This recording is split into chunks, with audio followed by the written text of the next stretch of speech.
Të nderuar dëgjues të programit të Drejt për Drejt, Mirëmëngjes Shkodër. Me gjithë zemër, uroj që kjo ditë të jetë shumë e mbarë për ju dhe plot shëndet. Të shumta janë momentet e mrekullueshme në studion Mirëmëngjes Shkodër, kur unë ftoj njerëz të nderuar apo u drejtohem njerëzve të nderuar. Të drejtohesh një familje të veçantë, me një emër të mrekullueshëm, me figura që kanë mbetur në historinë e Shkodrës është nder. T'i drejtohem figurave që e kanë lartësuar Shkodrën, që kanë dhënë kontributin më të çmuar të jetës së tyre në Shkodër, është lartësim. Vetëm para pak ditësh, presidenti i Republikës ka dhënë shumë tituj edhe dekorata për njerëz të tillë. Feti Dizdari, nderi i kombit, një figurë madhore e sportit, por jo vetëm, përfaqësues dhe qytetar shumë i denj i Shkodrës. Njeri me vlera të panumërta nderohet dhe na sjell në mendje gjithë historinë e tij, sepse ajo jeton në atë çfarë ai ka lënë dhe në çfarë atë ai transmeton. Dhe në të njëjtën ditë, jo thjesht për koincidencë, por për një vlerësim të merituar, dhe djali i tij, Agron Dizdari, aktori mirë njohur, merr titullin mjeshtër i madh. Një nderim mjaft i madh, një nderim për familjen Dizdari, e cila është mjaft e njohur në Shkodër. Sot në studio, unë jam së bashku me aktorin Agron Dizdari, mjeshtër i madh. Mirëmëngjes, mirë se keni ardhur në studio. Mirëmëngjes, edhe ju falenderoj për ftesën. Është kënaqësi për mua të jem përballë jush, tashmë një gazetare e mrekullueshme me një përvojë shumë vjeçare, e cila merr gjithmonë me problemet më të mprejta të qytetit, që është mendoj një gjë për t'u lavdëruar dhe është domosdoshmëri. Unë ju falenderoj, por sot realisht më keni nderuar me ardhjen tuaj, sepse i drejtohem një familje e cila ka dy gëzime në një ditë, por dy gëzime që vijnë nga vlerësimi i një aktiviteti edhe një kontributi të jashtëzakonshëm. Babë birë, jeni bashkuar në atë dialog të hershëm që ju keni pasur, tashmë në një dialog që është së brendshmi në subkonsciencë, por edhe së jashtëmi, që lidhet me diskutime, me kujtime, me hapat përbashkët, me atë çfarë ju keni marrë nga Zotni Feti, sepse pavarësisht se keni dy fusha të ndryshme, ju bashkon një gjë e madhe, apo jo? Sigurisht. Unë ndodhem pak në vështirësi, dhe vështirësia qëndron këtu. Të flasësh për prindin është kënaqësi e jashtëzakonshme. Është nder dhe detyrim, por unë do të flas edhe për babën tim edhe si qytetar. Dhe do t'ju lutesha të më kuptonit nëse duket sikur unë humi modestin përballë jush ndaj kësaj figure. Në të vërtet, unë mendoj se sa do të flitet për profesor Fetin, përsëri është pak. Në fakt, ju keni realizuar kohë më parë një dokumentar të mrekullueshëm. Ai flet vetë Besoj se prapa çdo fjale, prapa çdo interviste që ju keni realizuar me sportiste, me kampione, me njerëz që e kanë shoqëruar në rrugtimin e tij të mrekullueshëm në shërbim të sportit, por edhe të qytetit e më gjerë, ka shumë gjëra për të menduar, sepse secili që e ka njohur mendon për figurën e tij madhore. Dhe sot jam e bindur se sado që të flitet, si që thash edhe pak më herët, nuk mund ta shterojmë figurën e tij. Ajo është e jashtëzakonshme. Megjithatë, më shumë do të përqendrohemi në disa pika ose në disa emocione që të mbesin si një frym brenda qenies dhe që të thot gjithmonë si frymzim, ec, vazhdo. Ashtu siç ai ka thënë shumë sportisteve, jepi shumë mirë, po ecën përpara dhe ata kanë mbritur për të qenë 17 vjet kampione atletike e vllaznisë. Tani, problemi i dokumentarit qëndron kështu. Kishte kohë që unë mendoja të baja një dokumentar, kushtuar babësim njëkohësisht qytetarit Shkodrës. Dhe fillimisht seleksionova, sepse fatmirësisht unë në shtëpi kam edhe një arkiv me fotografi dhe u mora me sistemimin e fotove dhe të dokumentave, njëkohësisht mendojshe edhe për skenarin se si do të bëj skenarin e këtij dokumentarit. Mirë po ditët kaloshin dhe data në të cilën unë mendoja të shfaqej dokumentarit, realizoj dokumentarit dhe të shfaqej po afronte.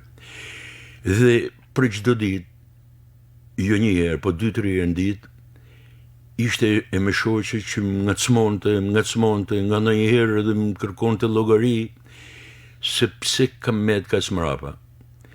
Dhe disa kohë përpara se të vinte kjo datë, mas i kisha mbështetjen e televizionit të një channel, fillum dhe realizum me duket që ka dalë një dokumentar që tregon vlerat e një figure. Ju thatë 17 vjet kampion. Po unë do të përmendja diçka tjetër. Në rininë e tij të hershme ka qenë futbollist. Dhe trajnerët e asaj kohe duke të panë dhënat e tij dhe e kalojnë në atletik. Dhe është përfaqësuesi i Shqipënisë në Ballkanjada, në Beograd, në Athinë, në Sarajevo. Dhe mas peripecive të ndryshme që jeta asaj kohe kishte, u mor me atletikën. Mirë po të merreshe me atletikën rreth viteve 50 e sa, ishte një punë e jashtëzakonshme. Një sfidë. Patjetër për kohën, sepse sportistat kanë një veshje sportive. Mirë po, vajzat dhe gratë e asaj kohë në Shkodër, nga mentaliteti i kohës, ishte një guxim, prandaj unë në atë kohë kishte edhe perçe. Sigurisht po. Dhe vlerësimi i parë që bëj unë gjithmonë mendjen time kam bë, guximi i tij qytetar dhe kontributi i tij i jashtëzakonshëm në emancipimin e femrës shqiptare. Ai shkonte shtëpi më shtëpi, derë më derë, dhe i kërkonte prindve vajzat. Dhe fatmirësisht ato vajza në çdo aspekt ishin vajza të mrekullueshme, u ban kampione dhe rekordmene dhe në runë familjet e tyne, në runë qytetin, në runë trajnerin. A kanë kënë në dorën e Zotnifetit? Kanë qenë të sigurta në të gjitha aspektet dhe të shumë të vlerësuara me një curi Pranaj kam pak të vështirë, sepse përgjigjet që i jepshin prind, i thoshin, zotni fet, merë se ta kam farë. Më ka bën përshtypje edhe ne atëherë kemi qenë të mësuar me fjalën shoku. Shoku filan. Po kështu është. Po se shoqja filan. Kurse babain tim e thirrnin zotni fet. Dhe kjo ishte një vlerësim që i banin. Duhet të them, nga viti 59 dhe në 73 dhe një vit ma vonë edhe 3 vite tjera, ekipi i vajzave të atletikës së qytetit tonë a shpall kampion. Aty kishte rekordmen, vajza të jashtëzakonshme. Gjithmonë kam menu, a duhet ketë ndonjë trajner tjetër mbrana Shqipënie dhe jashtë Shqipënie, që për 14 vjet edhe më vonë edhe 3 vjet tjera, i njëjti trajner të njëjtin ekip ta nxjerrin kampion. Nuk e di. Ndoshta Guinness duhet më pa këtë. E vërtet. Unë mendoj se figura profesor Feti Dizdarit është një figurë shumë planshë. Një figurë që lidhet me kontributin profesional, që lidhet me pistën e atletikës, por jo vetëm. Ai ka qenë një figurë e nderuar e qytetit të Shkodrës. Fjala e tij, marrëdhëniet e tij, interesimi për figurën e njeriut me të cilën ka punuar, por jo vetëm, kanë qenë të jashtëzakonshëm. Do t'ju them diçka. Interesimi i tij për sportistët, do t'ju them vetëm një gjatë vogël. Ai dilte nga shtëpia në mjes në orën 7:50.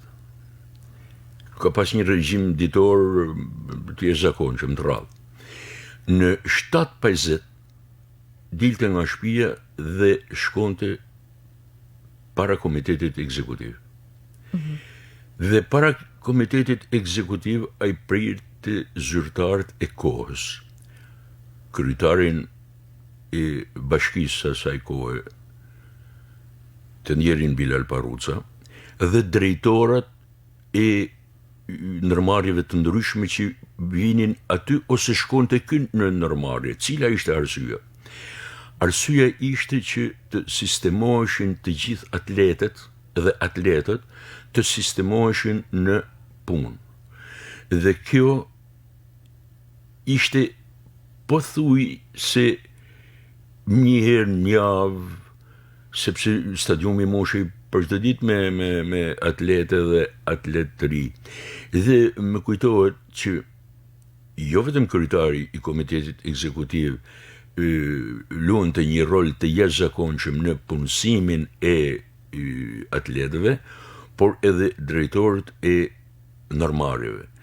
Nuk mund të rri pa përmend një drejtor të jashtëzakonshëm të fabrikës Kpucës, Sul Pilaca, i cili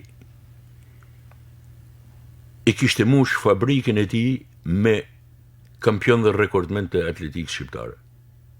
Po kështu ndodhte edhe në institucionet, në ndërmarrje të tjera. Pastaj kishte edhe një gjë tjetër. Shkote në shkollë, si mësues fizkulturët, dhe vinte në shtëpi. Masi vinte në shtëpi, 20 minuta ai pushonte. Dhe sikur të ishte në sahat me zile, ai mas 20 minutave do të ngrihej, vishej dhe shkonte stadium. Mas stadiumit, mas stërvitjes, kishte 2 detyra. Detyra parë ishte të shkonte në shtëpiat e atletëve. Po sa do të thoni ju? 5 minuta, 7 minuta. edhe bisedonte me prind për fëmijët e tyne, për vajzat e tyne, po këtë punë e bante pothuajse për çdo ditë, po një kohë sa me gërsi ndër mi thanë si jeni mirë, vajzën e keni mirë dhe po këtë punë bante sepse ishte njëri shumë i dashur, respektonte dhe donte me gjithë shpirt motrat e veta, kushrinjt e vet, edhe këtë punë e bante edhe me motrat, shkonte i shifte 2 minuta në kamp, sa në kamp. Kjo ishte dita e tij, një ditë e mushun pra në marrëdhënie me zyrtar, me ndihmu atletët, me nxënësa që me i bante dashunum mas fiskulturës dhe sportit, me prindë të atletëve edhe me familjarët e tyre. Një ndër vlerat ose veçanësitë e profesor Fetit ka qenë edhe zbulimi i talenteve në sport, për cilën ai ka një meritë e jashtëzakonshme. Sigurisht kjo që do t'ju tregoj unë, që më ka ndodhur mua, është rastësi, po ajo që thoni ju është shumë e vërtetë. Pse? Sepse nderi kombit Feti Dizdari, driti bavë shpirë tjetje ku është baba im, komunikonte me të gjithë mësuesat e fiskulturës qytetit Shkodrës. Dhe mësuesat e fiskulturës i rekomandonin atlet të ndryshëm, nxënësa të ndryshëm që ato e shikonin se mund të ketë të prirje, të dhana. Atëherë i merrte në stadium këto nxënësa dhe i provonte. Pra, ishte një punë e mirë menume. Kurse do t'ju tregoj një rast. Kishim dalë të dy nga shtëpia, po binte shi dhe baba kishte çadrën në dorë. Në këtë kohë, po kalon një fëmijë i vogël përpara nesh në pikë të vrapit. Unë kam pa vetëm diçka, që çadra a hedh në tokë, dhe baba im e ka zënë këtë fëmijë të shkolla vjetër 7 nëntori. Pra, në radhë parë, ai nga ana profesionale kërkote nëpërmjet mësuesave të fiskulturës, por edhe ishte vigjilent edhe në rrugë, por shifte ndonjë fëmijë që një të vrap. E çuditshme, ju fëmijëve të tij nuk ju ka marrë me sport. Jo, duket se nuk kena pas dhëna, se me kanë do ta kishte marrë, por ka marrë mesën e vet të ndjerën Fazilet Luli. Atë e bani kampione, ajo u ban kampione e Shqipërisë. Besha, të përshëndes. Ajo u ban kampione e Shqipërisë, edhe unë e përshëndes Beshën. Ishte një sportiste mrekullueshme, e cila dha kontribut të jashtëzakonshëm në atletik, po mu më vite mirë për Fozin, që ishte sportiste dhe kampione edhe për një arsye tjetër. Sepse do të merrte pra edhe mesën e vet, që ti thotë Shkodrës qemër edhe mesa ime është atlete. Prandaj i kishte shembullin e vet. Sigurisht kjo ishte gjë e mrekullueshme, dhe ajo ishte një sportiste që ndëroi familjen, dajën e vet, ndëroi qytetin e Shkodrës.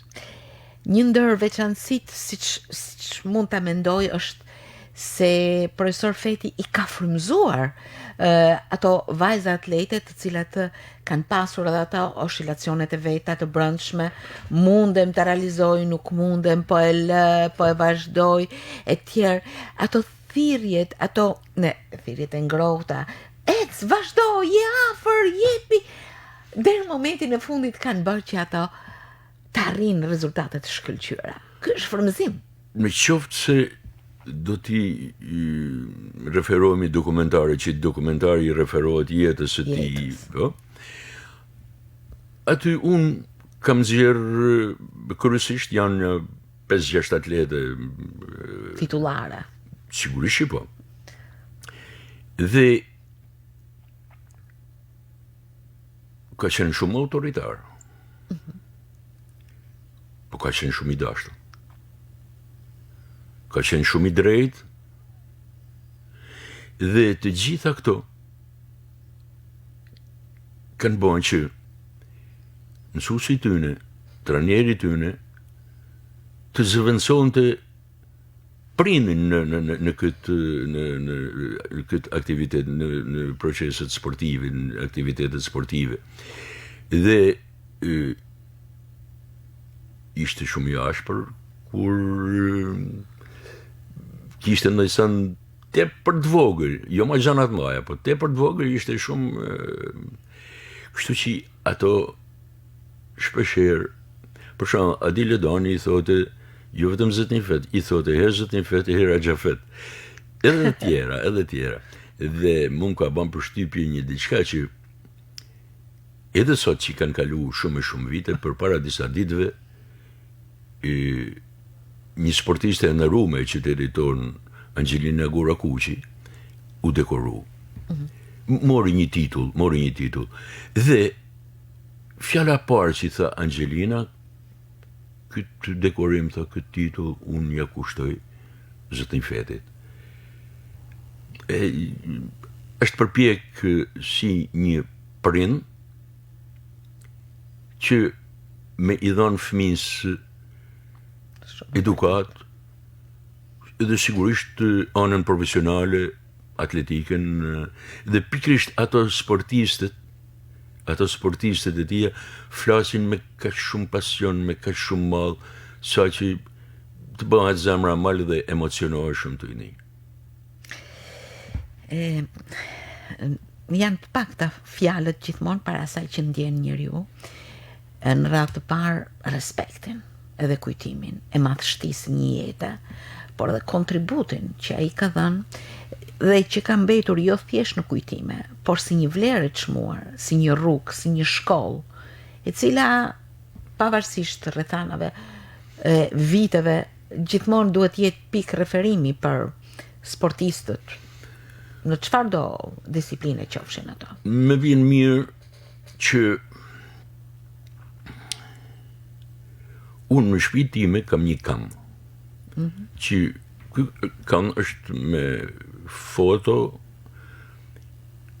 që unë ja kam dediku prindve të mi. Nderim dhe për nënën tuaj.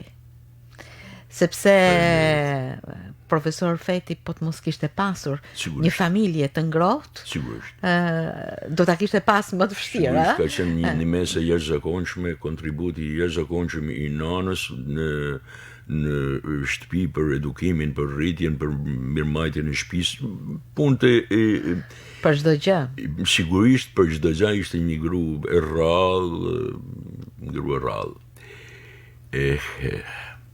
Por aty unë të këkani kam disa dokumenta, disa kornizën në të cilët ka trajner Republikët që është në vitin 1973. Masë në vinë me rallë, mësuesi popullit, qytetar neri sportet shqiptar, trajneri shekullit, urdhërinojm frashërit klasit parë. Dhe më është bën qefi shumë, jashtëzakonisht shumë, dhe një rrugë i kanë vu emrin rruga Fetit Dizdari. Unë shkoj shpesh, kë rrugë ndodhet në Ulla Kryq dhe më sipër, te rruga e Gjanë, që është bën nga shtëpia e Dinxhegës deri te shkolla Salo Alili. Unë shkoj shpesh atje, e përshëndes, e falenderoj, bëj një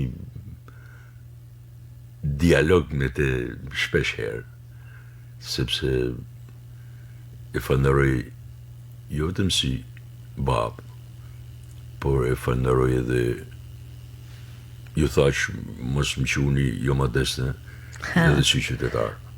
E vërtet. Ndërsa unë personalisht gjithmonë imazhin e asaj figure madhore e mbaj mend nga shtëpia. Kokën herë mbante të ulur, herë vështronte në një horizont paralel me shtatin e tij të lartë, edhe duke ecur, duke shkuar në stadium.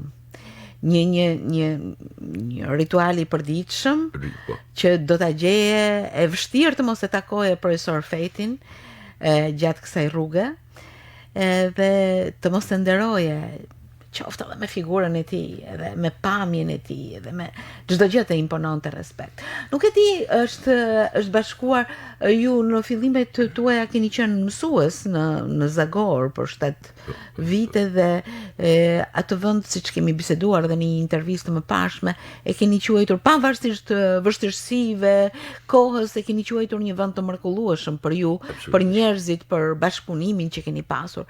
Por me rrugën tuaj të artit, si kanë qenë raportet e profesor Fetit me interesin tuaj për teatrin? Po sigurisht nëse i biri nuk kishte talent për atletikën, ai u gëzu jashtëzakonisht shumë kur unë u mora qysh në shkollë të mesme me shfaqje, dhe masanaj filloj aktivizimin në teatr Mizjeni si amator shumë i ri, 17-18 vjeç. Po, cili ishte ai hap vendimtar që ju morët për të shkputur tashmë nga arsimi dhe për të kaluar si aktor i teatrit? Është një rrugë pak e gjatë kjo, por më lejoni t'ju them që në vitin 66, mos gaboj, u bë një shfaqje teatrore në shkolla Lilaçe. Aty unë isha një 16 vjeç, 17 vjeç, dhe luajta rolin e një plakut. Dhe atëherë aktorët e teatrit i rekomanduan të ndjerëve dhe të ndriturve Serafim Fanko dhe Eles Kadria, që shikone këtë djalën.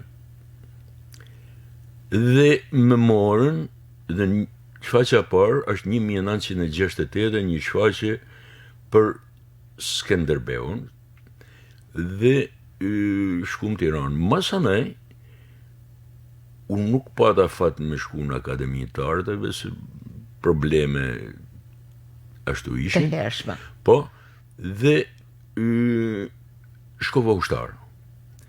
Po unë ushtar najta pak kohë në një vend Porto Romano dhe masanaj kalova në estradën e ushtarit. Më lejoni të shkputem vetëm një minut të shpreh ngushëllimet të familjes së aktorit të mrekullueshëm të estradës së ushtarit Arben Shakës. Ndar nga jeta, vetëm 2 ditë më parë. Apo 2 ditë më parë, po. Dhe masi erdha nga estrada ushtarit në Shkodër, u emnova mësues në Zagor, dhe atje unë kam punu në Rstalla, mësues, por në Rstalla kam punu me vun shfaqje në skenë. Dhe nërkohë kam rolin e parë që e kam luajt tuke në Zagor, operacioni Zjarri, dhe pastaj kam njek një studio mrekulli që e hapi teatri Mizjeni për 2 vjet rresht, dhe vishe i dit po, i dit jo, i dit po në studiot të teatrit, dhe na bëshin mësim të gjithë aktorët. Po njëkohësisht fillun të më aktivizonin edhe në teatr, por edhe në kinematografi atë. Vërtet. Dhe ka qenë një rrugë mjaft e vështirë, jashtëzakonisht e bukur, dhe me 11 prill të vitit 1978 unë kam fillu punën si aktor profesionist në teatrin. Cili ka qenë roli i parë si aktor profesionist? Roli i parë si aktor profesionist ka qenë një rol që i një gazetarit angles që e ka vënë në skenë Eleskadria. Ju e morët me entuziazëm, kishi oscilacione në atë dilemat si po dalë krahas aktorëve të tjerë të teatrit? Në mënyrë absolute po. Por ajo që të nëmonte shumë ishte të ndodheshe përballë Vitoreninos, përballë Lecbushatit, Tinka Kurtit, përballë, më falni se nuk mund të përmend gjithë emrat, të ndodheshe përballë Serafim Fankos, Eleskadris, të ndodheshe përballë kryeinspektorit skenës, Qezvuksanit, të ndodheshe përballë Kinjakut, Girmiorit të teatrit, të ndodheshe përballë Pane Dux, Tofik Dux, si ne I theshim Pane, I marangozave tjerë ishte një emocion I jashtëzakonshëm. Pse? Sepse ato primare kishin punën. Aktorët, regjisorët kishin talentin, kishin forcën dhe një 20 e pak vjeçar si unë, edhe si disa shok tjerë, I shikonim me një respekt të jashtëzakonshëm, me vëmendje të jashtëzakonshme, mundoheshim të kapnim çdo detaj të tyne, mundoheshim të imitonim ato, pra të imitonim jo vetëm kështu tu pa mënyrën se si e zbërthejnë rolin, por edhe të ngjasojmë atyne. Në shumë aspekte unë do ta quaja koha e profesionistëve të mëdhenj. Ata ishin njerëz të jashtëzakonshëm, njerëz të rrallë, një respekt. Me çfarë ndjesie vini çdo ditë në punë tashmë në teatr? Atëherë ka qenë një periudhë punët. Pse do të them unë kështu periudhë punët? Ka qenë periudhë punët sepse detyrimisht do të vije në skenë 4 premiera. 4 premiera në vit? 4 premiera drama, 4 premiera teatri I stradës dhe 4 premiera teatri I kukullave. Të vije një premier në skenë, do me thonë mund shkote një muaj e pak. Imagjino të shti 4 premiera plus turneu që ishte I detyrum. Para aktori ishte I angazhum në një punë të jashtëzakonshme të gjithë ditët e vitit dhe këtu gjë një rast prap duhet secili prej nesh duhet të falënderojmë familjet e tyre. Absolutisht. Për punë pa orar.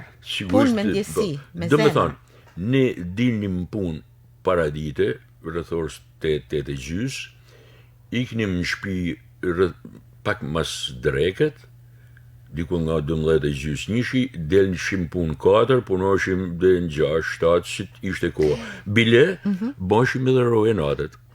Dhe më kujtohet, me qenë se radio shumë afër me teatrin, kishte momente kur, për shembull, regjizori ju jepte një gjysmore pushim.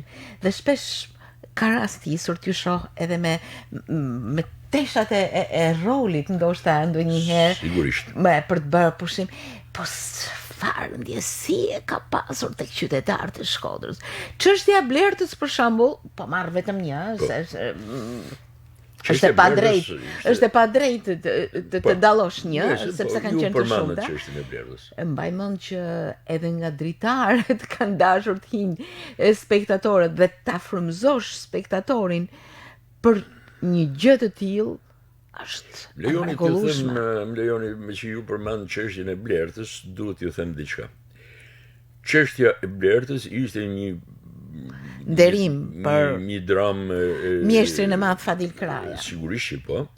Një dramë e mrekullueshme e shkruar nga profesor Fadili dhe e vëmë nga Serafini. Po më lejoni t'ju them që Ju keni pasur një rol shumë të bukur. Shumë të bukur aty. faleminderit. Një nga vëllezrit e Blertës. vllau i vogël. Më lejoni Ije, t'ju ta them- marrim ije. Atë fëmin e vogël që ishte Blerta. Po, prandaj i thon ai ta marrim sepse njifte shpirtin e prindve të vet. Sepse prandaj e mori jo aty. Prandaj e mama thotë do ta marrim.